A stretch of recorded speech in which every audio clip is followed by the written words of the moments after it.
سبحان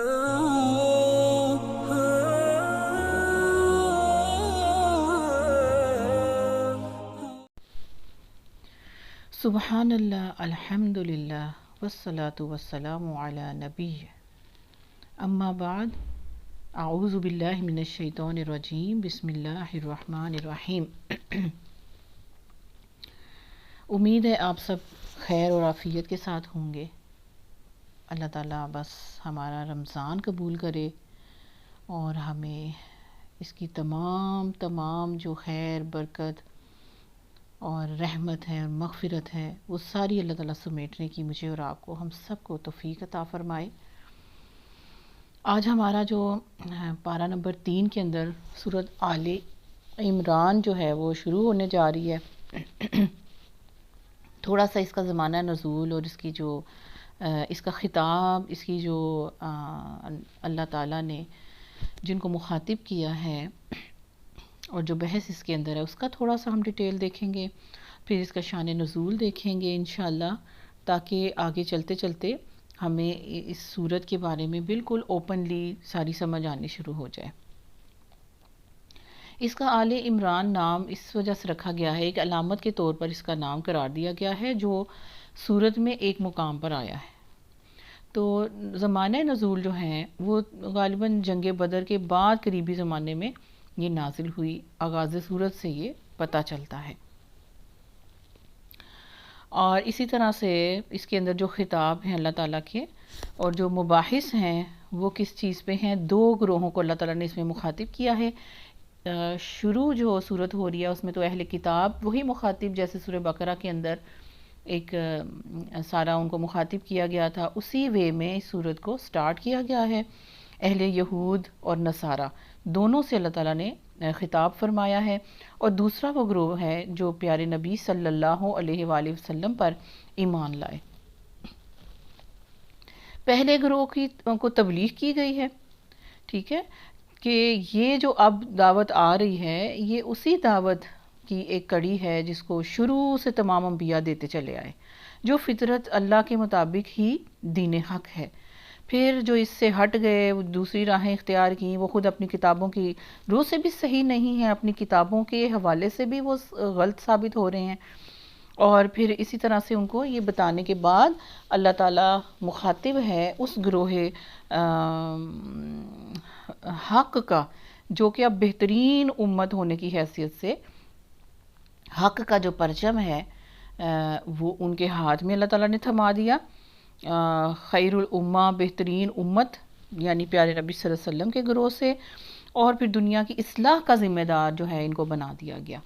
ان سے اللہ تعالیٰ مخاطب ہیں، دوسرا گروہ یہی ہے۔ شان نزول کیا ہے، اس میں 2 سے 3 پوائنٹ ہیں۔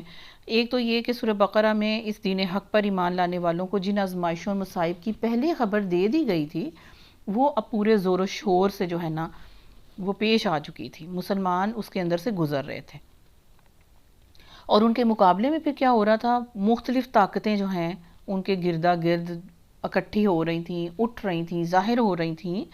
تو ان حالات کا جو ہے پھر اس کے اندر ہی جب مائگریشن ہو گئی، جب ہجرت ہو گئی، تو اس کی وجہ سے بھی پھر مدینہ پاک کے اندر جو مسائل آ رہے تھے، جو اتنے زیادہ افراد کو وہاں پر معاشی حالت جو تھی، برا ایک ان کا حالات چل رہے تھے، تو اس کو یہاں پر اللہ تعالیٰ ایک بحث اس کو لے کے آ رہے ہیں، ٹھیک ہے، اور مہاجرین کی بہت بڑی تعداد کے آنے سے جو توازن جو ہے وہ خراب ہو رہا تھا، بگڑ چکا تھا، وہ بھی ایک اس کی ریزن ہے پیچھے بیک گراؤنڈ کے۔ پھر اس کے علاوہ ایک تو یہ مسلمانوں کو، مومنوں کو پیش تھی صورتحال، دوسری اندرونی کون سی تھی، ان کے جو اپنے بدر کے موقع پر، بدر کی جنگ کے بعد جو توحید، نبوت اور آخرت اور کتاب کو ماننے والے مسلمان جو تھے، ان کے علاوہ جو بت پرست رہ گئے تھے، مشرکین جو موجود تھے جنہوں نے اس دین کو ٹھکرایا تھا، وہ کھلم کھلا اب جو ہے نا قریش والے اور دوسرے قبائل جو ہیں عرب کے، وہ مسلمانوں کے خلاف جو ہیں، قریش والے ہی ان کو جوش دلاتے تھے اور ان کو اکٹھا کرتے تھے۔ ایسی جو عداوت اور دشمنی تھی اس کی کوششوں میں وہ لگے ہوئے تھے، یعنی اپنی حد میں وہ اپنی لمٹس کراس کر کے اسلام اور اسلام پسند لوگوں کے یا مومنین کے جان کے پیچھے پڑے ہوئے تھے۔ ایک یہ تھی صورتحال۔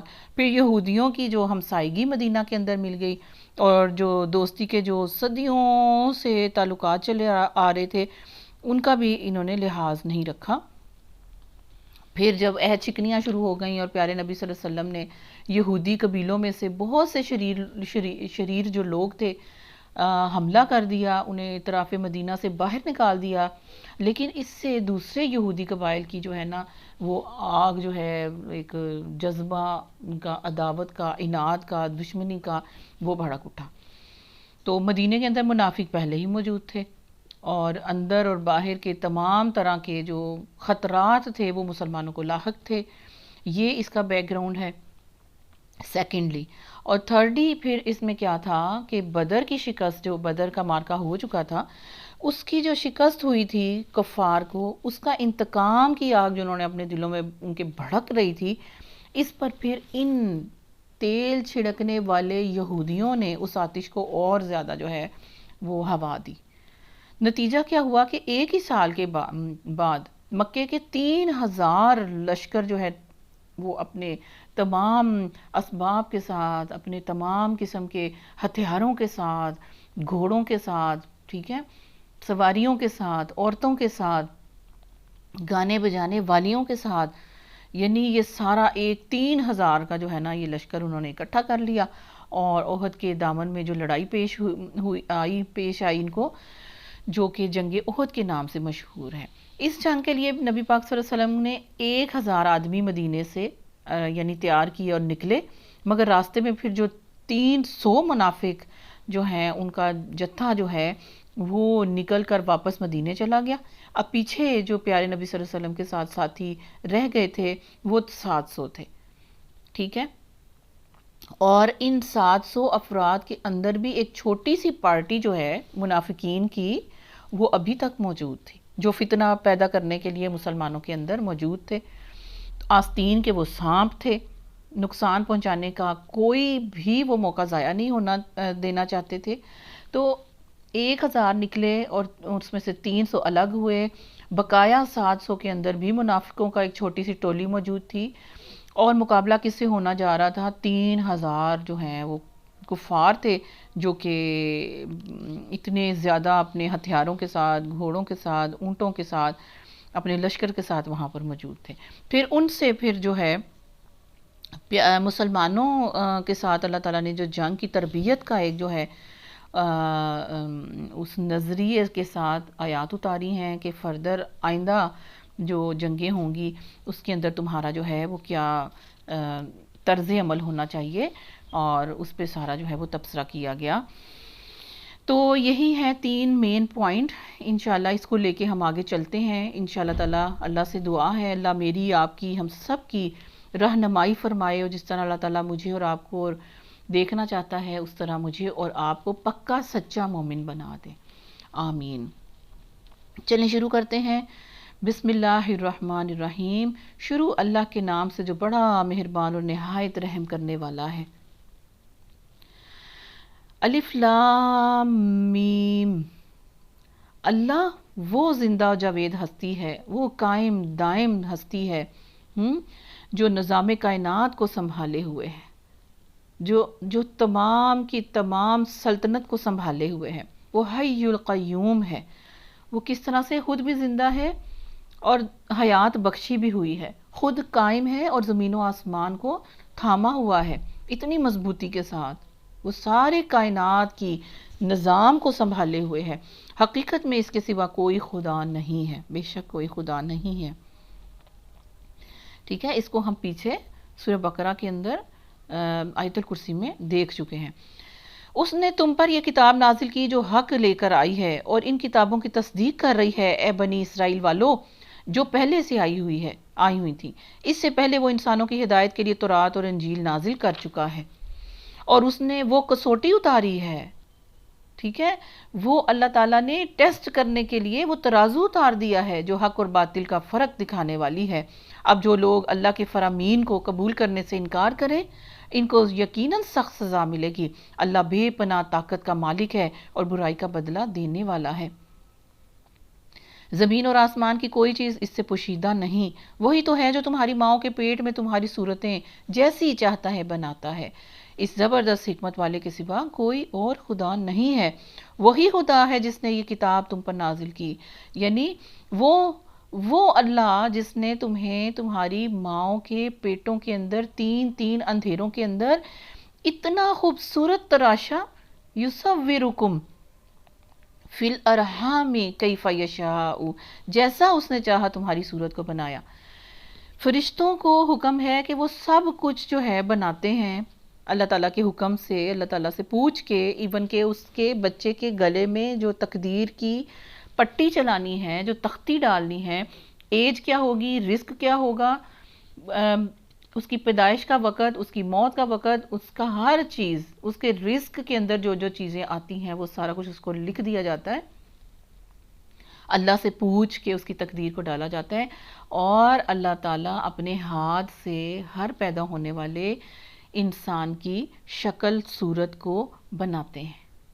اس لیے اللہ تعالیٰ کی بنائی ہوئی صورتوں میں تبدیلی نہیں کرنی چاہیے۔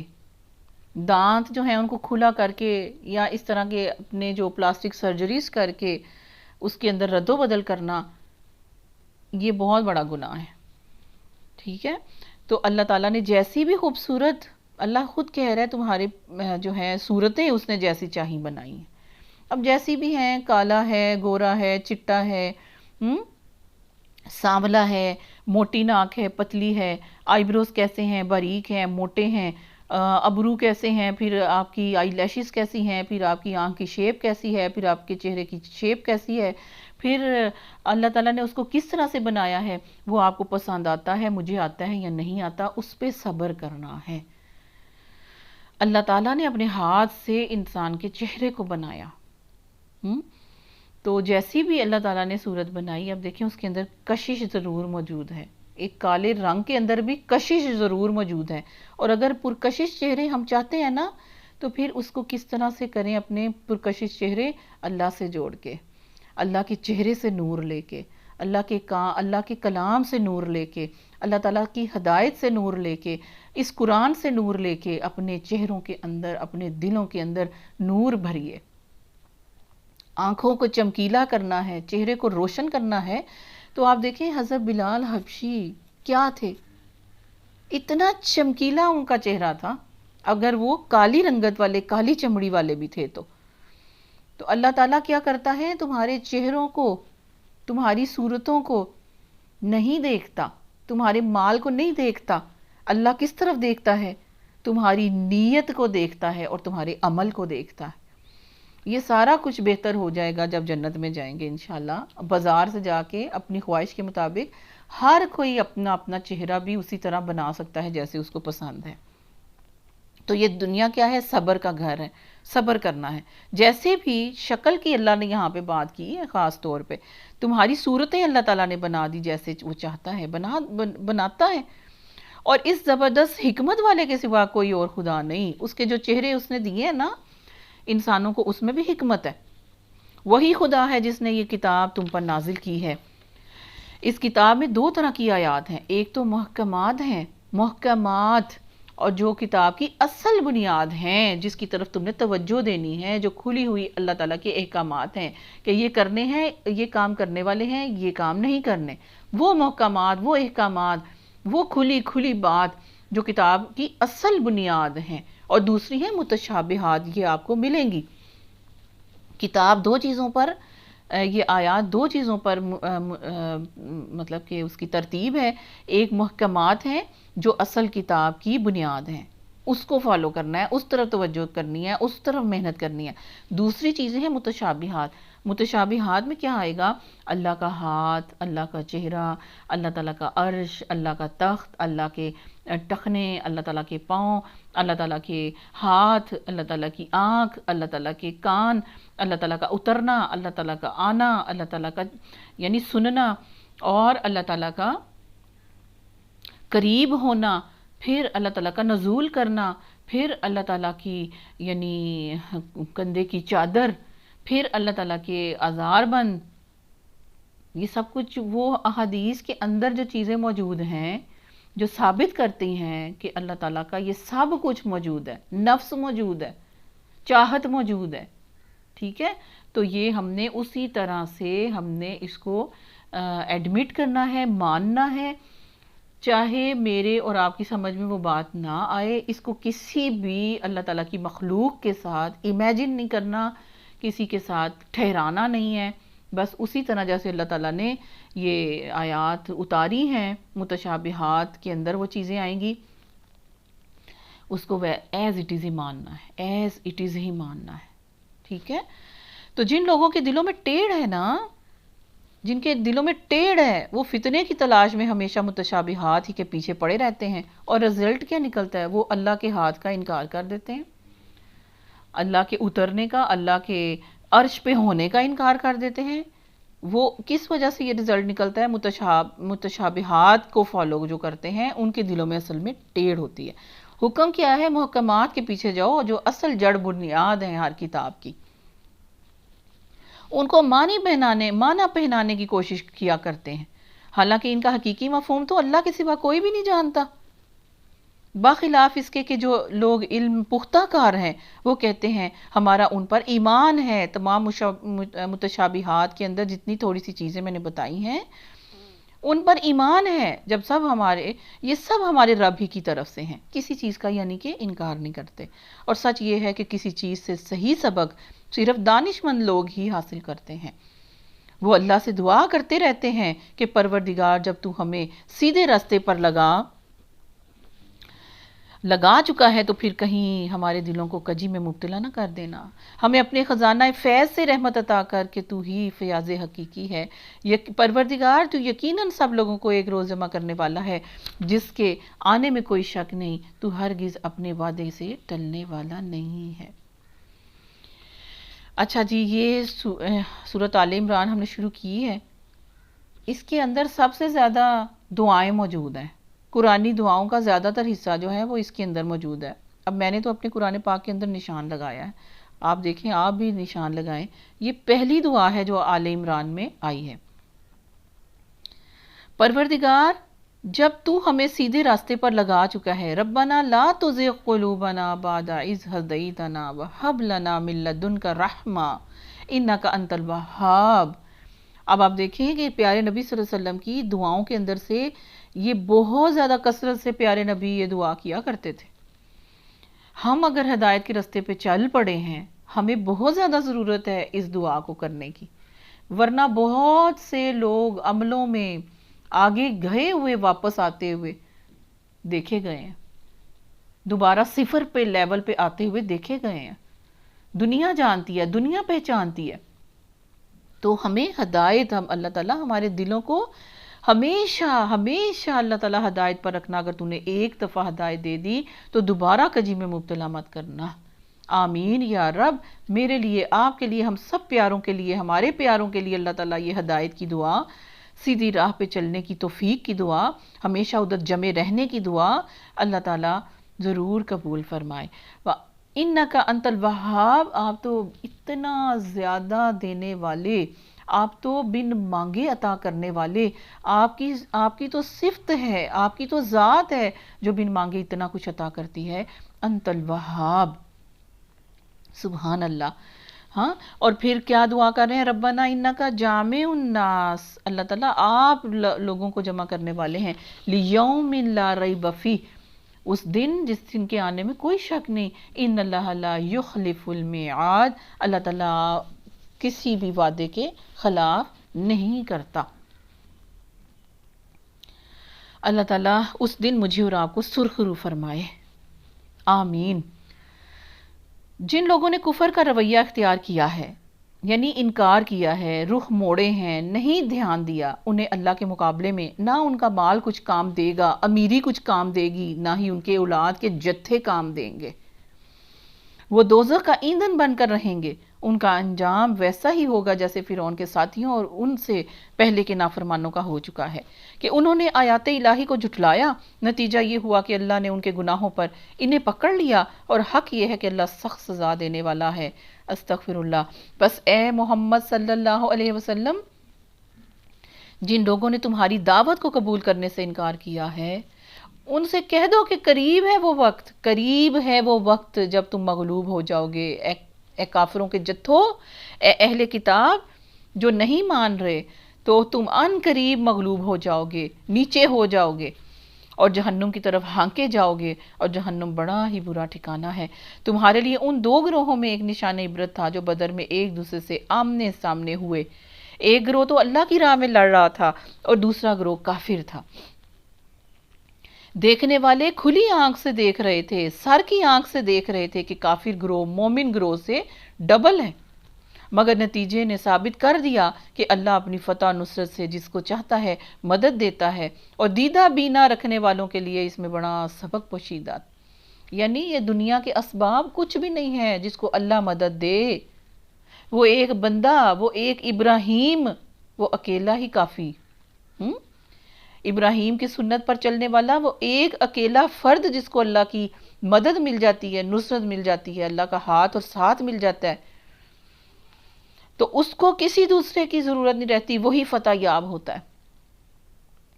لوگوں کے لیے مرغوبات نفس، ٹھیک ہے، میرے اور آپ کے جو بہت زیادہ انسپائر ہم ہوتے ہیں نا، ہمارے نفس جس کو بہت چاہتے ہیں، پسند کرتے ہیں، ان میں کیا ہے؟ عورتیں، اولاد، سونے چاندی کے ڈھیر، یہ چیدہ گھوڑے، خوبصورتہ عربی عمدہ گھوڑے، پلے پلائے چمکدار ٹرینڈ، اور اس کی جگہ پہ آج آپ سب سے مہنگی گاڑی جو لش پش کرتی ہوئی ہے وہ لے لیں، اور زرعی زمینیں ہیں، یعنی وہ پیداوار، وہ فیکٹریاں بھی ہو سکتی ہیں، یہ سب کیا ہے؟ ہر انسان جو پیدا ہو رہا ہے اس کے من پسند، دل کو لبھانے والی نفس کی خواہشات کے اندر اللہ تعالیٰ نے اس کو گوند کے مجھے اور آپ کو پیدا کیا ہے، بڑی خوش آئند بنا دی گئی ہیں، بہت ہی اچھا عمدہ لگتی ہیں، مگر یہ سب دنیا کی چند روزہ زندگی کے سامان ہیں، ٹھیک ہے، یہ سامان چند روزہ زندگی کے لیے ہیں، حقیقت میں جو بہتر ٹھکانہ ہے نا، اس سے بھی زیادہ بہتر، وہ تو اللہ کے پاس ہے۔ اگر کم ہے یہ دنیا، یہ مال، یہ مویشی، یہ زرعی پیداوار، یہ زمینیں، یہ اسباب، یہ سونے چاندی کے ڈھیر، اولاد کوئی نہیں ہے، خوبصورت عورت نہیں ہے، پر فرسٹ مخاطب کون ہے؟ مرد ہے نا، تو اسی طرح سے ہم یہاں پر اسی کو لے لیں گے کہ مرد ہیں، خوبصورت ہیں، امیر کبیر ہیں، اولاد بھی پھر ہو، پھر سونے چاندی کے ڈھیر ہوں، اگر اس میں کچھ کمی ہے تو تم بالکل اپنے دل کو چھوٹا نہ کرو، کمی آ گئی ہے تو کبھی بھی دل چھوٹا نہ کرو، اللہ حکمت کے ساتھ سب کچھ کمیاں بھی لے کے آتا ہے اور زیادتیاں بھی دیتا ہے، ٹھیک ہے، تو پھر کیا ہے؟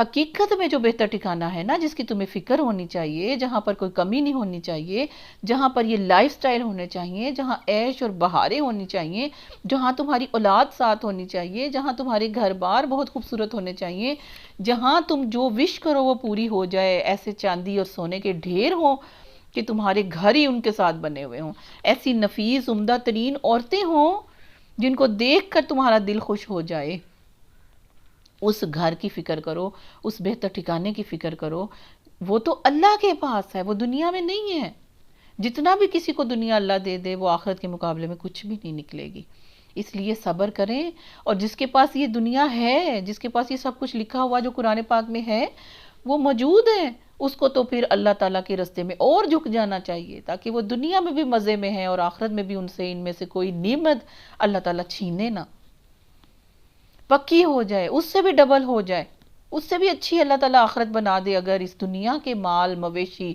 دنیا کی اولاد کو، دنیا کے زر کو آخرت کمانے کے لیے لگا دو گے تو اللہ تعالیٰ پھر دنیا بھی بہتر ہے تو انشاءاللہ آخرت بھی بہتر کرے گا۔ حقیقت میں جو بہتر ٹھکانہ ہے وہ اللہ کے پاس ہے۔ کہو میں تمہیں بتاؤں کہ ان سے بھی زیادہ اچھی چیز کیا ہے؟ جو لوگ تقویٰ کی روش اختیار کرتے ہیں، نہیں دیکھتے، نہیں اللہ دیکھتے کہ کون مالدار ہے اور کون کم مالدار ہے اور کون غریب ہے، اللہ یہ نہیں دیکھتے، اللہ دیکھتے تقوی. وہ اچھی چیز کیا ہے، اس مال دولت، اس محلوں والی زندگی، آرام والی زندگی سے بھی بہتر کیا ہے دنیا کی؟ لوگ جو تقوی کی روش اختیار کریں، جو اللہ سے ڈر ڈر کے اپنے محلوں میں رہیں، ڈر ڈر کے اپنی فیکٹریوں میں داخل ہوں، ڈر ڈر کے اللہ تعالیٰ کے احکامات جو ہیں ان کو اپنے اوپر نافذ کریں. ان کے لیے ان کے رب کے پاس باغ ہیں، بہت سے باغ ہیں جن کے نیچے نہریں بہتی ہوں گی. وہاں انہیں ہمیشگی کی زندگی حاصل ہوگی اور پاکیزہ بیویاں ان کی رفیق ہوں گی اور اللہ کی رضا سے وہ سرفراز ہوں گے انشاءاللہ. اللہ اپنے بندوں کے رویے پر گہری گہری ڈیپ جو ہے وہ نظر رکھتا ہے. سبحان اللہ سبحان اللہ سبحان اللہ. یہ کون سے لوگ ہیں جو تقوی والے ہیں؟ ان کی دعا یہاں پر آ گئی. ہاں، وہ تقوی والے وہ دعا کرتے ہیں.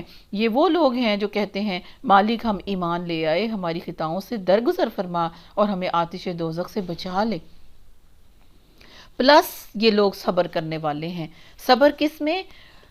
خوشی ہے یا غم ہے، کمی ہے یا زیادتی ہے، مال ہے یا نہیں ہے، ہر لمحہ ان کی زندگی کے اپ اینڈ ڈاؤن کے اندر صبر کا عنصر کہیں غائب نہیں ہوتا. وہ ایک جیسا رہتے ہیں، صبر کرتے ہیں، خوشی میں آپے سے باہر نہیں ہوتے. مال بہت زیادہ ہے، اڑا کے آپے سے باہر نہیں ہوتے، اور پھر اگر کم ہے تو پھر واویلا نہیں مچاتے، صبر کا رویہ رکھتے ہیں. یہ کوالٹیز ہیں جو میرے اور آپ کے اندر ہونی چاہیے. نمبر 1 تقوی ہونا چاہیے، نمبر 2 صبر ہونا چاہیے. تو اس کو پیدا کریں، اس کے مطابق اپنے آپ کو ڈھالیں، میں بھی اور آپ بھی، اور ساتھ دعائیں کرتے ہیں اللہ ہم ایمان لے آئے، اللہ ہم ایمان لے آئے. یقولون ربنا اننا آمنا فاغفر لنا ذنوبنا وقنا عذاب النار. اللہ تعالی ہمیں جہنم کی آگ سے بچا. ہاں، اصل فلاح کیا ہے جو جہنم کی آگ سے بچ گیا؟ یہ مال و دولت، اولاد کے ڈھیر، بیٹوں کے ڈھیر، سونے چاندی کے ڈھیر، کاروبار یعنی ڈالرز کے ڈھیر، کرنسی کے ڈھیر، یہ کوئی بھی فلاح نہیں ہے اگر آتش دوزخ سے نہیں بچے، اس کا سامان نہیں کیا. تو اللہ تعالیٰ میرے اور آپ کے حق میں یہ دعا قبول فرمائے. اللہ مجھے اس رمضان میں تقوی والا بنائے، ہمیں متقی بنائے اور فار ایور بنا دے، ٹل ہماری ڈیتھ ہمیں تقوی کی روش پر اللہ تعالیٰ چلا دے اور جنت کے ان باغوں میں پہنچا دے، وہ بہتی ہوئی نہروں کے اندر، وہ خوبصورت جھرنوں کے اندر، وہ ہمیشہ کی زندگی کے اندر جہاں پہ ہمیشگی ہے. یہاں پر ہمیشگی نہیں ہے، کوئی مال اپ ہے، کوئی ڈاؤن ہے، کوئی کاروبار مندی میں ہے، کوئی بڑے کبھی ٹھیک ہو گیا ہے، کبھی مہنگائی ہو گئی ہے، کبھی ٹھیک ہو گئی ہے، کبھی صحت ہے، کبھی یعنی بیماری ہے، کبھی تندرستی فار ایور نہیں ہے، کبھی خوشی فار ایور نہیں ہے، کبھی سلامتی فار ایور نہیں ہے، کبھی اولاد ہمیشہ نہیں ساتھ، کبھی مال ہمیشہ ساتھ نہیں، کبھی بیویاں ہمیشہ ساتھ نہیں، کبھی زوج ہمیشہ ساتھ نہیں. یعنی کہ ہر کسی کو فنا ہے. اور عمدہ زندگی کیا ہے؟ وہ ہے جہاں پر اللہ تعالیٰ مجھے اور آپ کو آخرت میں پہنچا دے انشاءاللہ. آمین. اللہ کی رضا سے جو سرفراز ہوں گے، وہ اللہ کی رضا پانے والے، وہ ہیں اصل خوش قسمت، وہ ہیں متقی جن کو اللہ تعالیٰ کی رضا ملتی ہے، جو صبر کرنے والے ہوتے ہیں اور تقوی کی روش اختیار کرتے ہیں. وہ راست باز ہیں، صادقین ہیں، صابرین ہیں، صادقین والقانتین والمنفقین والمستغفرین بالاسحار. یعنی راست باز ہر وقت اپنے قول سے، اپنے عمل سے وہ سچے ہیں. جو زبان سے بولتے ہیں، اپنے علم کے مطابق وہ سچے ہیں، علم کے مطابق صحیح عمل کرتے ہیں، وہ راست باز ہیں. پھر ایک بندہ اسی طرح زندگی گزارتا گزارتا گزارتا ایک دن اس کا جو نام ہے عرش کے نیچے صدیقین میں لکھ دیا جاتا ہے. ربنا جعلنا منہم.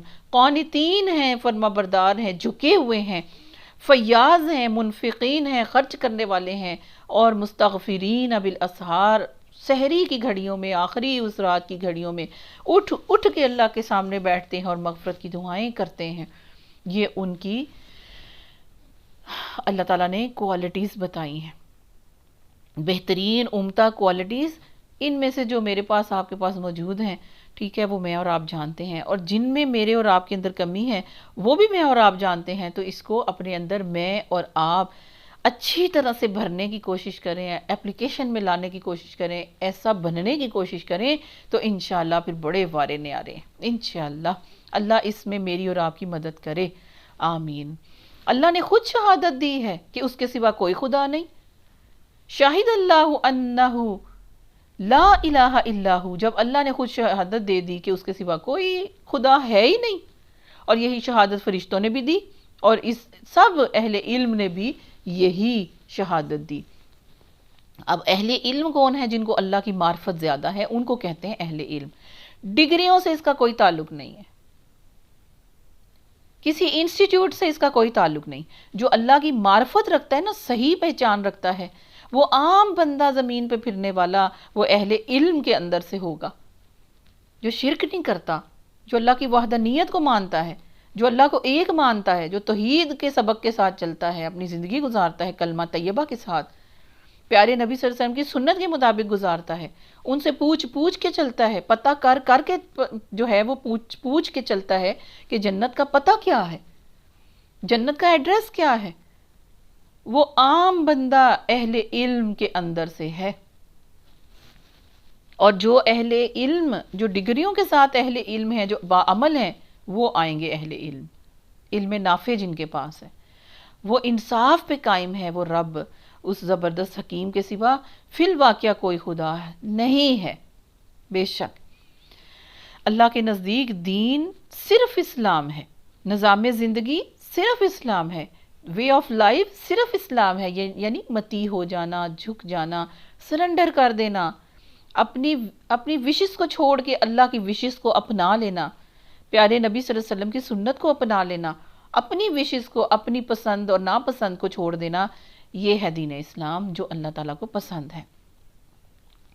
اس دین سے ہٹ کر جو مختلف طریقے ان لوگوں نے، اہل کتاب نے یا مسلمانوں کے اندر سے ان لوگوں نے اختیار کیے ہوئے ہیں، جنہیں کتاب دی گئی تھی، ان کے اس طرز عمل کی کوئی وجہ اس کے سوا نہیں تھی کہ انہوں نے علم آ جانے کے بعد آپس میں ایک دوسرے پر زیادتی کرنے کے لیے، بڑا ہونے کے لیے، اپنے مذہب کا ٹھیکیدار بننے کے لیے ایسا کیا۔ اور جو کوئی اللہ کے احکامات اور ہدایات کے اطاعت سے انکار کر دے، اللہ کو اس سے حساب لیتے کچھ دیر نہیں لگتی۔ اب اگر یہ لوگ تم سے جھگڑا کریں تو ان سے کہہ دو، میں نے اور میرے پیروؤں نے، میرے فالوورز نے تو اللہ کے آگے سر تسلیم خم کر دیا، ہم تو اللہ کے سامنے جھکے ہوئے ہیں۔ اور پھر اہل کتاب اور غیر اہل کتاب دونوں سے پوچھو، کیا تم نے بھی اس کی اطاعت اور بندگی قبول کی؟ کیا تم بھی جھکتے ہو اللہ کے سامنے؟ کیا تم بھی پیروی کرتے ہو اللہ کے سامنے؟ اس کی بندگی اختیار کرتے ہو؟ اگر کی تو وہ راہ راست پا گئے، وہ سیدھا رستہ جنت میں جانے کے لیے پا گئے، اور اگر اس سے منہ موڑا تو تم پر صرف پیغام پہنچا دینے کی ذمہ داری تھی، آگے اللہ خود اپنے بندوں کے معاملات دیکھنے والا ہے۔ ٹھیک ہے، تو ہر درس دینے والا، ہر اللہ کا پیغام آگے پہنچانے والا، وہ پوچھے گا، وہ بتائے گا، لیکن صرف اتنا ہی اس کا کام ہے، آگے اللہ ہی اپنے بندوں کے معاملات کو دیکھنے والا ہے۔ جو لوگ اللہ کے احکام اور ہدایت کو ماننے سے انکار کرتے ہیں اور اس کے پیغمبروں کو ناحق قتل کرتے ہیں، یعنی جنہوں نے اہل کتاب نے یہ کام کیا، اور ایسے لوگوں کی جان کے پیچھے پڑے ہوتے ہیں جو خلق خدا میں سے عدل اور راستی کا حکم دینے کے لیے اٹھیں، یعنی مومن، ان کو دردناک سزا کی خوشخبری سنا دو۔ یعنی مومنوں کی جان کے پیچھے پڑے ہوئے ہیں، پیارے نبی صلی اللہ علیہ وسلم کو قتل کرنے کے پلان بنائے ہوئے ہیں، اور ان کے صحابہ کو بھی قتل کرنے میں کوئی تردد نہیں وہ کرتے، ان لوگوں کو دردناک سزا کی خوشخبری ذرا سنا دو۔ یہ وہ لوگ ہیں جن کے اعمال دنیا اور آخرت دونوں میں ہی ضائع ہو گئے، اور ان کا مددگار کوئی نہیں ہے۔ تم نے دیکھا نہیں جن لوگوں کو کتاب کا علم میں سے کچھ حصہ ملا ہے، ان کا حال کیا ہے؟ انہیں جب کتاب الہی کی طرف بلایا جاتا ہے تاکہ وہ ان کے درمیان فیصلہ کرے، تو ان میں سے ایک فریق اس سے پہلو تہی کرتا ہے اور اس فیصلے کی طرف آنے سے منہ پھیر جاتا ہے۔ ان کا یہ طرز عمل اس وجہ سے ہے کہ وہ کہتے ہیں کہ آتش دوزخ تو ہمیں مس تک نہیں کرے گی، اور اگر دوزخ کی سزا ہم کو ملے گی بھی تو بس چند روز ہی ملے گی، جتنا کے دن بچھڑے کو پوجا کی تھی۔ ان سے خود ساختہ عقیدوں نے ان کو اپنے دین کے معاملے میں بڑی غلط فہمیوں میں ڈال رکھا ہے، مگر کیا بنے گی اس وقت ان پر جب ہم انہیں اس روز جمع کریں گے جس کا آنا یقینی ہے۔ اس روز ہر شخص اس کی کمائی کا اس کو پورا پورا بدلہ دیا جائے گا، اور کسی پر کوئی ظلم نہیں ہوگا۔ اللہ اکبر۔ کہو خدایا ملک کے اے مالک، تو جسے چاہے حکومت دے اور جس سے چاہے چھین لے، جسے چاہے عزت بخشے اور جس کو چاہے ذلیل کر دے، بھلائی تیرے اختیار میں ہے، بے شک تو ہر چیز پر قادر ہے۔ رات کو دن میں پروتا ہوا لے آتا ہے اور دن کو رات میں، جاندار میں سے بے جان کو نکالتا ہے اور بے جان میں سے جاندار کو، اور جسے چاہتا ہے بے حساب رزق عطا کرتا ہے۔ یعنی یہ حکومت، یہ ملکیت، یہ اللہ تعالیٰ کی زمین، اس کا اصل مالک اور وارث رب ہے۔ وہ جہاں کہیں بھی کسی کو اپنی زمین کے ٹکڑوں میں سے کسی کو بادشاہ بنا دیتا ہے، کسی کو صدر بنا دیتا ہے، کسی کو وزیر بنا دیتا ہے، تو جس کو چاہتا ہے اپنے ملک کی حکومت جس کو چاہتا ہے دیتا ہے اور جس سے چاہتا ہے چھین لیتا ہے۔ عزت بھی جس کو چاہتا ہے بخشتا ہے، جس سے چاہے چھین لیتا ہے۔ استغفر اللہ، معاذ اللہ، معاذ اللہ۔ اللہ تعالیٰ ہمیں عزتوں کے ساتھ دنیا میں رکھے اور عزتوں کے ساتھ ہمیں سمیٹ کے لے کے جائے اور عزتوں کے ساتھ ہمارا حشر جو ہے وہ کرے۔ ساری بھلائیاں اللہ کے اختیار میں ہیں اور وہ ہر چیز پر قادر ہے۔ وہ کیسا قادر ہے میرے پیارو، رات کو دن میں وہی پرو کے لے آتا ہے اور دن کو رات میں پرو کے لے آتا ہے۔ جاندار یعنی کہ کافروں میں سے، جاندار یعنی کہ مسلمانوں میں سے بے جان کو نکالتا ہے کہ کافر پیدا ہو جاتے ہیں، اور بے جان میں سے یعنی کافروں کی نسلوں میں سے جاندار کو پیدا کر دیتا ہے، اور وہ جسے چاہتا ہے بے حساب رزق عطا کرتا ہے، کیونکہ یہ بھی رزق کے اندر سے ہے۔ مومنین اہل ایمان کو چھوڑ کر کافروں کو اپنا رفیق اور دوست ہرگز نہ بنائیں۔ یہ نصیحتیں ہیں اللہ تعالیٰ کی، مومنوں سے اب مخاطب ہیں۔ اب پیچھے بیک گراؤنڈ جو ہم نے شروع میں پڑھا اس میں جتھے آپ دیکھ لیں، اس میں وہ مدینہ کا ماحول دیکھ لیں، منافقین بھی موجود ہیں۔ منافقوں کو بھی یہ کہا جا رہا ہے کہ کافروں کو دوست نہ بناؤ، کیونکہ ان کے پاس کلمہ تو تھا ہی نا، انہوں نے کلمہ پڑھا ہوا تھا۔ جو ایسا کرے گا نا اس کا اللہ سے کوئی تعلق نہیں۔ ہاں یہ معاف ہے کہ تم ان کے ظلم سے بچنے کے لیے بظاہر ایسا طرز عمل اختیار کر جاؤ، مگر اللہ تمہیں اپنے آپ سے ڈراتا ہے اور تمہیں اسی کی طرف پلٹ کر جانا ہے۔ اے نبی صلی اللہ علیہ وآلہ وسلم، لوگوں کو خبردار کر دو کہ تمہارے دلوں میں جو کچھ ہے اسے خواہ تم چھپاؤ یا ظاہر کر دو، اللہ بہرحال ہر حال میں اسے جانتا ہے۔ زمین و آسمان کی کوئی چیز اس کے علم سے باہر نہیں ہے اور اس کا اقتدار ہر چیز پر حاوی ہے۔ وہ دن آنے والا ہے جب ہر نفس اپنے کیے کا پھل حاضر پائے گا، اور خواہ اس نے بھلائی کی ہو یا برائی کی ہو، اس روز آدمی یہ تمنا کرے گا کہ کاش ابھی یہ دن اس سے بہت دور ہوتا۔ اللہ تمہیں اپنے آپ سے ڈراتا ہے اور وہ اپنے بندوں کا نہایت ہی خیر ہوا ہے۔ دیکھیں وہ اپنے بندوں کا اتنا خیر ہوا ہے۔ واللہ رؤوف بالعباد، اللہ تعالیٰ اپنے بندوں کے ساتھ بڑا ہی رحیم کریم، بڑا خیر خواہی کا معاملہ کرتا ہے، اسی لیے تو وہ آپ کو قرآن کی طرف لے کے آتا ہے، اس کی دعوت دیتا ہے۔ یہ جو میں اور آپ قرآن کھول کے بیٹھے ہیں، یہ ہر بھلائی جو میں اور آپ اس وقت اس لمحے میں، اس 1 گھنٹے میں، یا اگر آپ اس کے ڈیوریشن کو بڑھا کے 2 گھنٹے کا لیکچر لے رہے ہیں، آپ قرآن پڑھ رہے ہیں، آپ دورہ قرآن لے رہے ہیں، آپ کوئی بھی خیر کا کام کر رہے ہیں، آپ صدقہ کر رہے ہیں، آپ نماز پڑھ رہے ہیں، آپ بھلائی کا درس دے رہے ہیں، آپ اچھا سبق اپنے بچوں کے اندر ٹرانسفر کر رہے ہیں، آپ خیر کے کاموں کے اندر حصہ ڈال رہے ہیں، آپ صدقات نکالتے ہیں، بڑھ چڑھ کے اس کے اندر کوشش کرتے ہیں، ہر بھلائی یا ہر برائی کا کیے کا پھل اللہ تعالیٰ اس ہر نفس کو دے دے گا۔ تو یہ کام بھی میرے اور آپ کے اعمال نامے میں انشاءاللہ وزنی نکلنے والا ہے انشاءاللہ۔ اے نبی صلی اللہ علیہ وسلم، لوگوں سے کہہ دو کہ اگر تم حقیقت میں اللہ سے محبت رکھتے ہو تو میری پیروی کرو۔ اللہ تم سے محبت کرے گا اور تمہاری خطاؤں کو جو ہو گئی ہیں درگزر فرمائے گا۔ وہ بڑا معاف کرنے والا اور رحیم ہے۔ سب کے لیے میسج ہے، سب لوگوں کے لیے میسج ہے، سارے انسانوں کے لیے میسج ہے۔ سب جو پیدا ہونے والے ہیں دنیا کے کسی بھی کونے میں، کسی بھی جنگل میں، ہر کسی کے لیے یہ میسج اور یہ پیغام ہے۔ پہنچا دینا اللہ کا کام ہے، پہنچا دینا میسج، جنگلوں تک بھی پہنچا دینا، ان وادیوں کے اندر بھی پہنچا دینا، اور ان غاروں کے اندر رہتے ہوئے لوگوں تک بھی پہنچا دینا۔ یہ اللہ کی ذمہ داری ہے،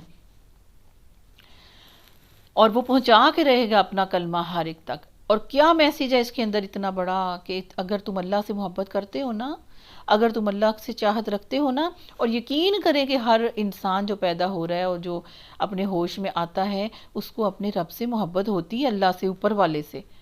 تو کیا کرنا ہے؟ میری پیروی اختیار کرو. پیارے نبی صلی اللہ علیہ وآلہ وسلم کی، آخری نبی کی پیروی اختیار کرنا اللہ تعالیٰ نے فرض کر دیا، لازم کر دیا.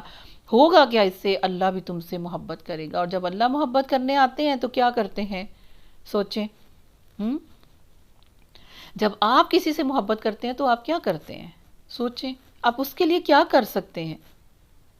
ہاں، جب آپ کسی سے محبت کرتے ہیں تو اس کے اوپر کیا کیا آپ نچھاور نہیں کر سکتے، کون کون سی قربانی آپ نہیں دے سکتے، کیا کیا کام اس کے لیے نہیں کر سکتے، کون سی وش ہے جو اس کی پوری نہیں کر سکتے.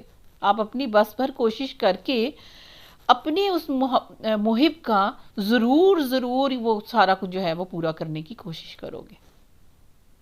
تو اللہ، وہ جو رب، جو زمین و آسمان کی کنجیاں جس کے پاس ہیں، خزانے کی کنجیاں اس کے پاس ہیں، چابیاں اس کے پاس ہیں، ہر خوشی کی چابی اس کے پاس ہے، ہر فضل کی چابی اس کے پاس ہے، ہر بند دروازے کی مقدروں کی چابی اس کے پاس ہے. جب وہ محبت کرنے لگے مجھ سے اور آپ سے، تو آپ سوچیں کہ پھر وہ کیا کرے گا؟ وہ تو سب کچھ کر سکتا ہے. وہ تو سب کچھ کر سکتا ہے. اس کے تو اختیار میں سب. ہم تو دیکھتے ہیں نا، وہ فلاں کیا کہے گا، وہ فلاں کی بھی مجھے تھوڑی سی اس کا بھی خیال آ جائے گا، زمانے کا خیال آ جائے گا، رشتہ داروں کا خیال آ جائے گا. لیکن وہ ان چیزوں سے پاک ہے. وہ کرتا ہے جو وہ چاہتا ہے، اور جس کے لیے چاہتا ہے وہ کرتا ہے. اس کو کوئی روکنے والا نہیں، اس کو کسی کا ڈر نہیں. تو جب ہم پیارے نبی صلی اللہ علیہ وسلم پر سچے طرح سے ایمان لے کے آئیں گے، ہماری زندگیاں بدل جائیں گی، ہماری صبح و شام بدل جائیں گے. اور اگر میرے مخاطب خواتین ہیں تو ہم پردوں میں آ جائیں گے، غیبت جو ہیں چگلی چھوڑ دیں گے، ٹور تجسس چھوڑ دیں گے، کینہ پروری چھوڑ دیں گے، لگائی بجھائی چھوڑ دیں گے، پردہ کر لیں گے ان ساری چیزوں سے، اور خود بھی پردے میں آ جائیں گے. نظروں سے کا بھی پردہ کریں گے، دلوں کا پردہ کریں گے، حیا کریں گے اللہ تعالیٰ سے اور اس کے فرشتوں سے. پیارے نبی صلی اللہ علیہ وآلہ وسلم کی پیروی اختیار کر کے وہ رنگ تو ضرور چڑھتا ہے، اور جو یہ رنگ میں کچا رہ جاتا ہے پھر آپ دیکھیں پھر وہ معاملے کا مزہ نہیں ہے. تو جب سچی پیروی سارے لوگوں کو، سب کو میسج ہے، مسلمانوں کو میسج ہے، مرد عورتوں کو میسج ہے، بچے بچے کو میسج ہے.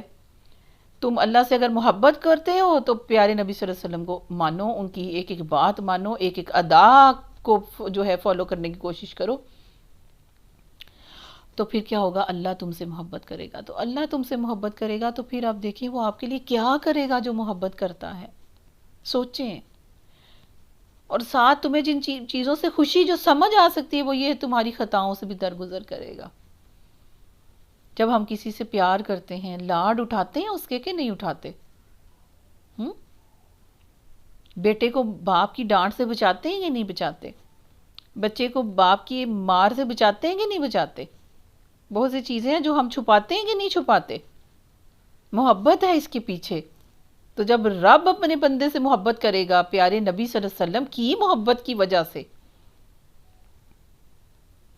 اس حکم کو پورا کرنے کی وجہ سے، میرے پیارو تھوڑا سا ٹائم یہاں پہ مجھے لگ گیا ہے، لیکن اگر کسی کا بھلا ہو جائے تو مجھے اور کیا چاہیے؟ اللہ تمام خطاؤں کو درگزر فرمانے والا ہے اگر اللہ تم سے محبت کرنے لگ جائے. اور یہ بہت بڑی کامیابی ہے مسلمانوں، یہ بہت بڑی کامیابی ہے اگر اللہ تعالیٰ مجھ سے، آپ سے محبت کرنے لگ جائے. اس کے پیچھے شرط یہ ہے کہ میرے پیارے رسول کی پیروی کرو. وہ بڑا معاف کرنے والا ہے، بڑا رحیم ہے، ہر مذہب سے تعلق رکھنے والا. وہ عیسائی اگر کوئی سن رہا ہے، وہ کافر اگر کوئی سن رہا ہے، اردو جانتا ہے، سب سے اللہ محبت کرنے والا ہے، سب کو اللہ معاف کرنے والا ہے، سب کے لیے اللہ رحیم ہے.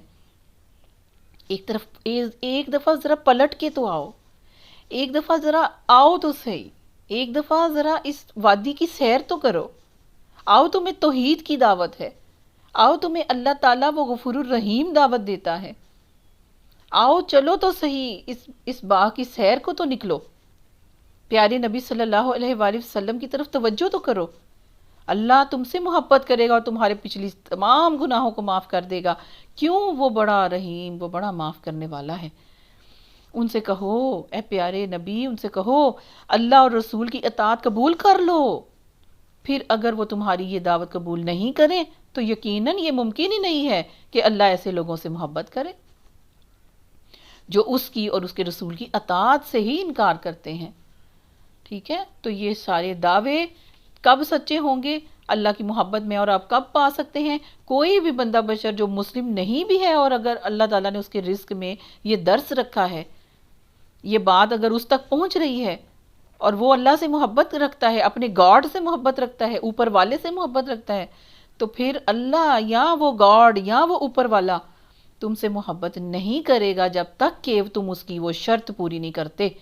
تم پیارے نبی، آخری نبی پیارے محمد صلی اللہ علیہ وآلہ وسلم پہ کلمہ نہیں پڑھتے، ان کا لایا ہوا کلمہ نہیں پڑھتے، ان کی پیروی نہیں کرتے. اللہ خود کہہ رہے ہیں یقیناً یہ ممکن ہی نہیں ہے کہ پھر اللہ ایسے لوگوں سے محبت کرے. اور ون سائیڈڈ محبت کی تو کوئی قیمت ہی نہیں ہے، کسی کو کوئی پرواہ ہی نہیں ہے. ون سائیڈڈ محبت تو کچھ بھی نہیں ہے سوائے درد کے، اس کے اندر اور کچھ موجود نہیں. خوشی کہاں ہے جب ٹو سائیڈڈ یہ محبت ہو. جو اس کی اور اس کے رسول کی اطاعت سے انکار کرتے ہوں، اللہ ان سے محبت نہیں رکھتا. دعا کریں اللہ مجھے اور آپ کو ان خوبصورت ایمان والے، تقوی والے ان انسانوں کے اندر، ان مسلمان مومنوں کے اندر شامل فرما دے جن سے اللہ خود محبت رکھتا ہے. اور اللہ جن سے محبت کرتا ہے ان سے جبرائیل امین محبت رکھتے ہیں، اور جبرائیل امین جن سے محبت کرتے ہیں ان سے تمام آسمانوں کے فرشتے محبت کرتے ہیں. اور ساتوں آسمان کے فرشتے جس بندے سے محبت کرتے ہیں، زمین کے اندر پھیلے ہوئے تمام فرشتے اس بندے سے محبت رکھتے ہیں. اور پھر جب زمین کے سارے فرشتے اس بندے سے محبت کرتے ہیں تو اس کی محبت عام عوام کے اندر، ان کے دلوں کے اندر اللہ کی طرف سے ڈال دی جاتی ہے. اللہ ایسے خوش بختوں میں مجھے اور آپ کو شامل فرمائے. اللہ تعالیٰ ایسے سرخ روح ہونے والے لوگوں میں مجھے اور آپ کو شامل فرمائے. سچا کلمہ پڑھنے کی، سچا نبی پاک صلی اللہ علیہ وسلم کے فالوورز کے اندر ہونے کی مجھے اور آپ کو توفیق عطا فرمائے کہ ہمارے ساتھ بھی صحابی کا لفظ لگا ہو، صحابی کا ٹیگ لگا ہو، صحابیات کا ٹیگ لگا ہو جب ہم اپنی قبروں سے اٹھیں. آمین یا رب العالمین.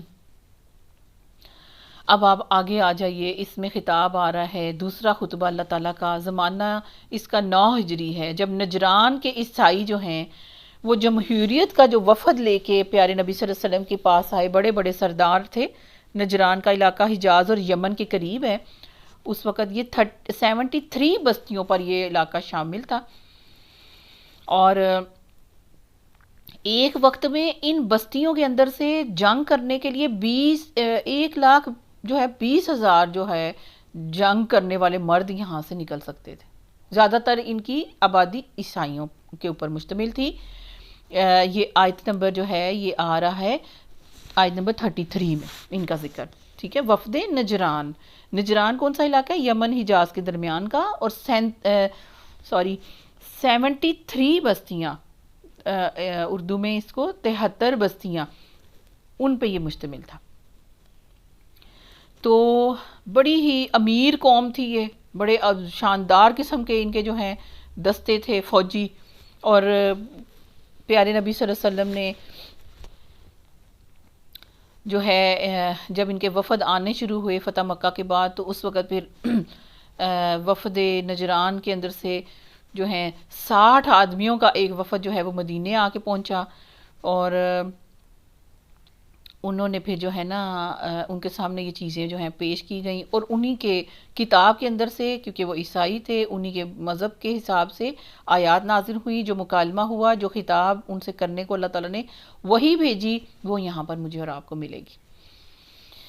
اللہ نے آدم اور نوح اور آل ابراہیم اور آل عمران کو تمام دنیا والوں پر ترجیح دے کر اپنی رسالت کے لیے منتخب کیا. حضرت آدم کیونکہ وہ سبھی کے باپ ہیں تو انبیاء کے بھی باپ ہی ہیں، آدم کو کیا سلیکٹ. پھر ان کے بعد برگزیدہ پیغمبر حضرت نوح علیہ السلام. پھر نوح علیہ السلام جو ہیں وہ دادا تھے حضرت ابراہیم علیہ السلام کے. ابراہیم علیہ السلام، آل ابراہیم، اور پھر آل عمران.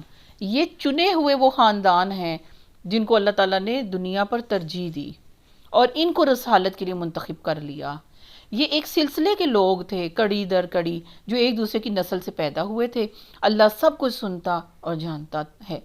وہ اس وقت سن رہا تھا جب عمران کی عورت کہہ رہی تھی کہ میرے پروردگار، میں اس بچے کو جو میرے پیٹ میں ہے تیری نظر کرتی ہوں۔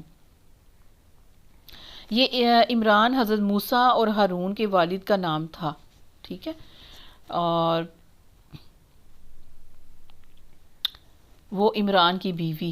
دیکھیں اللہ تعالیٰ نا عورتوں کے نام نہیں لے کے آتے، اللہ تعالیٰ پردے میں ہے نا خود، اور صنف نازک بھی سنبھال سنبھال کے رکھنے والی ایک اللہ کی مخلوق ہے۔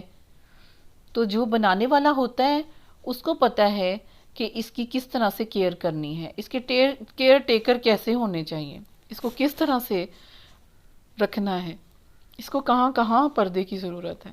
اب جب عورت کہہ دیا عمران کی عورت، تو بس ٹھیک ہے، اسرائیلی روایت میں آپ کو اس کا نام بھی مل جائے گا۔ اللہ تعالیٰ نے پردہ اس کے لیے، عورت کے لیے پسند کیا۔ عورت کا مطلب ہی پردہ ہے، عورہ، پردہ۔ تو پھر جو پیچھے بات ہو رہی ہے کہ پردوں میں آ جاؤ، اللہ نے پسند کیا ہے میرے اور آپ کے لیے پردے کو، کیونکہ ہم نازک ہیں، کیونکہ ہم وہ اللہ تعالیٰ کے قیمتی جواہر کے اندر سے ہیں جو ہر کسی کو پیش نہیں کیا جا سکتا، جو ہر کسی کی دسترس میں نہیں ہونا چاہیے، جس کو کوئی بھی چھو کے میلا کر دے، جس کو کوئی بھی، جس کی اپروچ میں، کسی کی اپروچ میں بھی آ جائے آرام سے نہ۔ اللہ تعالیٰ نے عورت کو پردے کے اندر ہی پسند کیا ہے، اس کے لیے پردے کو پسند کیا ہے۔ اور اگر پردہ اللہ کو اتنا پسند نہ ہوتا تو جنت کی عورت کی سر کی اوڑھنی کا ذکر، اس کے دوپٹے کا ذکر، اس کے دوپٹے کے پلو کے اوپر لگے ہوئے نگینوں کا ذکر حدیث مبارکہ میں نہ ہوتا۔ تو ذرا غور کریں، ذرا سوچیں۔ یہاں پر بھی نہیں، آگے سورہ یوسف کے اندر بھی نہیں نام کہیں بھی، اور یہاں بھی کوئی نام نہیں ہے۔ اللہ ہمیں سمجھ کی توفیق دے، سمجھنے کی، عمل کرنے کی توفیق عطا فرمائے۔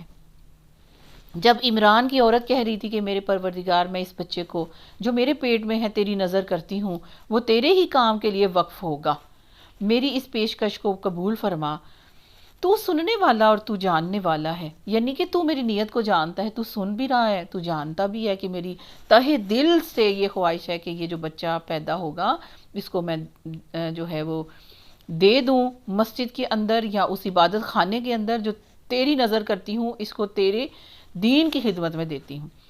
پھر جب وہ بچی اس کے ہاں پیدا ہوئی تو اس نے کہا مالک میرے ہاں تو لڑکی پیدا ہو گئی، حالانکہ جو کچھ اس نے جنا تھا اللہ کو اس کی خوب خبر تھی، اور لڑکا لڑکی کی طرح نہیں ہوتا، اور لڑکا لڑکی کی طرح نہیں ہوتا۔ یہ دیکھیں پھر وہی ڈیفرنس یہاں پہ آ گیا ہے۔ نازک اندام ہوتی ہیں لڑکیاں، وہ عام طور پہ خدمت کے لیے نہیں چھوڑی جا سکتی، وہ مطلب ایک کانچ ہے، اس پہ آنچ بھی نہیں آنی چاہیے۔ یہ جو کہتے ہیں نا کہ آزادی چاہیے عورت کو، ہمیں باہر جانا ہے، ہمیں باہر جانے دیں، ہم کیوں نہیں بائک چلائیں، ہم کیوں نہیں بوائے کٹ کریں، ہم کیوں نہ پینٹیں پہنیں، ہم کیوں نہ جس طرح مرد اور لڑکے ہیں اس طرح ہمیں آزادی کیوں نہیں ہے، ہم کیوں نہیں راتوں کو 12 بجے تک باہر رہ سکتے، ہم کیوں نہیں اپنی فرینڈز کو پارٹی کے اندر سے لیٹ نائٹ واپس آ سکتے، اکیلے کیوں نہیں باہر جا سکتے؟ اس وجہ سے کہ تم نازک ہو، اس لیے کہ تم بڑی قیمتی ہو، اس لیے کہ تم کانچ ہو، اس لیے کہ اللہ نہیں چاہتا کہ تم پہ کوئی آنچ بھی آئے۔ لڑکا لڑکی کی طرح نہیں ہوتا۔ خیر میں نے اس کا نام مریم رکھ دیا ہے، اور میں اسے اور اس کی آئندہ نسل کو شیطان مردود کے فتنے سے تیری پناہ میں دیتی ہوں۔ یہ دعا کرنی چاہیے، ٹھیک ہے، جو حاملہ خواتین ہیں ان کو تو مطلب کہ ہر وقت ہی، ہر لمحہ ہی اپنی اولاد کو، ہونے والی اولاد کو ہونے سے پہلے بھی شیطان مردود کے فتنوں سے اللہ کی پناہ میں اپنی اولاد کو، نسل کو دینے کی دعا کرنی چاہیے۔ آخر کار اس کے رب نے اس لڑکی کو بخوشی قبول فرما لیا، اسے بڑی اچھی لڑکی بنا کر اٹھایا۔ ہائے انبتہا نبتن حسنا، یعنی اس کو اتنی اچھی اٹھان دی، اتنا اچھا اس کی تربیت اللہ تعالیٰ نے اپنی نگرانی میں کی. ہاں وہ جو کچھ بھی تھی لیکن وہ نبیہ نہیں تھی، اور زکریا کو اس کا سرپرست بنا دیا.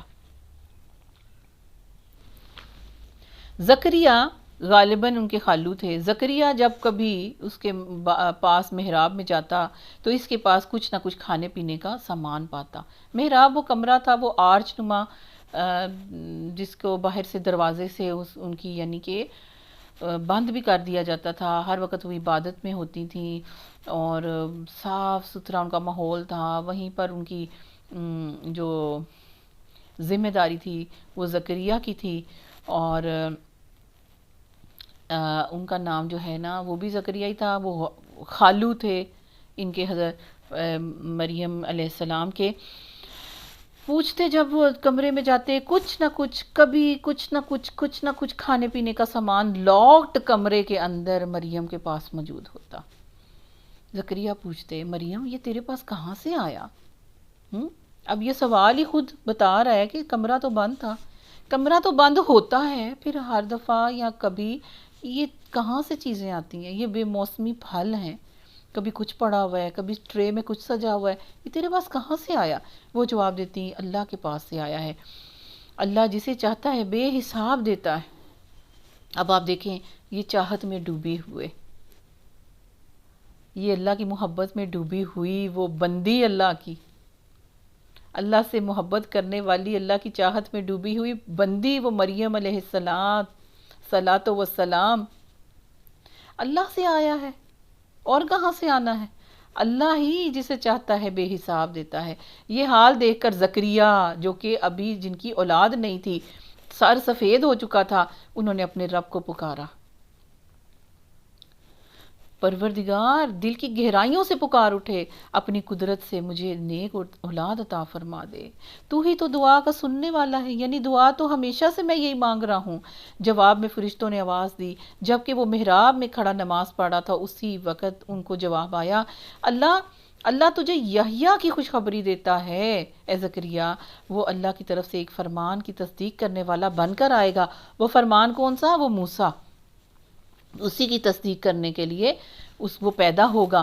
اس میں سرداری اور بزرگی کی شان بھی موجود ہوگی اور کمال درجے کا وہ ضابط ہوگا، یعنی شادی نہیں کرے گا، اپنے نفس پہ اتنا کنٹرول اس کے اوپر ہوگا. اس کو نبوت سے بھی سرفراز ہوگا، سبحان اللہ، اور صالحین میں شمار کیا جائے گا. اللہ اکبر کبیرہ، اللہ اکبر کبیرہ. زکریا نے کہا پروردگار بھلا میرے ہاں لڑکا کہاں سے ہوگا؟ میں تو بہت بوڑھا ہو چکا ہوں اور میری بیوی بانجھ ہے. جواب ملا ایسے ہی ہوگا، یعنی تیری بیوی بانجھ ہے اور تو بوڑھا ہے، اسی بڑھاپے میں ہی ہوگا. اللہ جو چاہتا ہے کرتا ہے. عرض کیا مالک پھر کوئی نشانی میرے لیے مقرر فرما دیجئے. کہا نشانی تو یہ ہے کہ تم 3 دن تک لوگوں سے اشارے کے سوا کوئی بات نہیں کر سکو گے، یا بات چیت نہیں کرو گے یا نہیں کر سکو گے. اس دوران میں اپنے رب کو بہت یاد کرو اور صبح و شام اس کی تسبیح کرتے رہنا. یعنی جب یہ سارا کچھ پوائنٹس تمہیں نظر آ جائیں، یہ اشارہ ہوگا اللہ کی طرف سے وہ خاص رحمت کا، اس کے نزول کا، تو پھر ان دنوں میں تم نے اللہ تعالیٰ کا ذکر بہت زیادہ صبح و شام کرنا ہے. اپنے بچوں اپنے بیٹوں کو بھی یہی سکھانا ہے مجھے اور آپ کو کہ اس ڈیوریشن میں بہت اللہ سے جڑ کے رہیں، اللہ تعالیٰ کا ذکر بہت زیادہ کریں. اور اس پوائنٹ پہ مجھے اور آپ کو مانگنا کیا ہے؟ ہر اللہ تعالیٰ سے خواہش، ہر اللہ تعالیٰ سے دعا، ہر اللہ تعالیٰ سے یعنی اپنی جو خیر اور بھلائیاں دنیا اور آخرت کی جو مانگنی ہے وہ یہاں پر رک کے مانگ لیجئے، اس پوائنٹ میں مانگ لیجئے. اس معجزے کو دیکھ کر انہوں نے مانگ لیا اور ان کو بھی وہ معجزہ مل گیا. ہاں، اور کیا کچھ اللہ تعالیٰ نے پھر اوپر نیچے ان کو کیا کچھ خوشخبریاں دے دیں. بچہ بھی ہوگا، اس کا نام یحییٰ رکھ دیا گیا. پھر ایک فرمان کی اللہ تعالیٰ کی طرف بہت سی بڑی بڑی ذمہ داری جو آگے حضرت مریم سے ریلیٹڈ تھی، اس فرمان کی، اس کلمے کی تصدیق کرنے والا بن کے آئے گا. اور پھر سرداری بھی اس کے پاس ہوگی، بزرگی کی شان اس کے پاس ہوگی، کمال درجے کا ضبط کرنے والا نفس کا اس کا بہترین نفس ہوگا. پھر اس کے اوپر اوپر اوپر اوپر ہی چلے جا رہے ہیں، نبوت سے بھی سرفراز ہوگا اور صالحین میں شمار ہوگا. سبحان اللہ و بحمدہ، سبحان اللہ العظیم. اتنی خوشخبریاں، اتنی خوشخبریاں.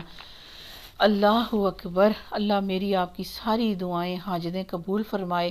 وہی ہے حاجت روا، وہی ہے مشکل کشا، وہی ہے دعاؤں کو سننے والا، وہی ہے تمام بگڑے مسائل کو حل کرنے والا، وہی ہے تمام بگڑی صورتحال کو پھر بہتر کرنے والا، وہی ہے نیچے زمین سے اٹھا کر دوبارہ آسمانوں تک لے کے جانے والا، وہی ہے تو مجھے اور آپ کو ثبات دینے والا، وہی ہے مجھے اور آپ کو قائم رکھنے والا، وہی ہے مجھے اور آپ کو صبر عطا کرنے والا، وہی ہے مجھے اور آپ کو تقوی دینے والا، وہی ہے مجھے اور آپ کو دین پر ثابت قدم رکھنے والا، وہی ہے مجھے عمل کی توفیق دینے والا، وہی ہے مجھے پردوں کی توفیق دینے والا، وہی ہے مجھے زبان پہ کنٹرول کی توفیق دینے والا.